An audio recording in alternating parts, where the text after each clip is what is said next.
शंखी चक्री च नंदकी श्रीमान्नारायणो विष्णुर्वासुदेवोऽभिरक्षतु वनमाली गरीशांगी शंखी चक्री च नंदकी श्रीमान्नारायणो विष्णुर्वासुदेवोऽभिरक्षतु इतीदं कीर्तनीयस्य केशवस्य महात्मनः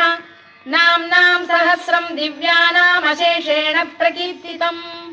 य इदं शृणुयात् नित्यं यश्चापि परिकीर्तयेत् नाशुभं प्राप्नुयात् किञ्चित् सोमुत्रेह च मानवः वेदान्तगो ब्राह्मणः स्यात् क्षत्रियो विजयी भवेत् वैश्यो धनसमृद्धः स्यात् शूद्रः सुखमवाप्नुयात् धर्मार्थी प्राप्नुयात् धर्ममर्थार्थी चार्थमाप्नुयात् कामानवाप्नुयात् कामी प्रजार्थी चाप्नुयात् प्रजाम् भक्तिमान्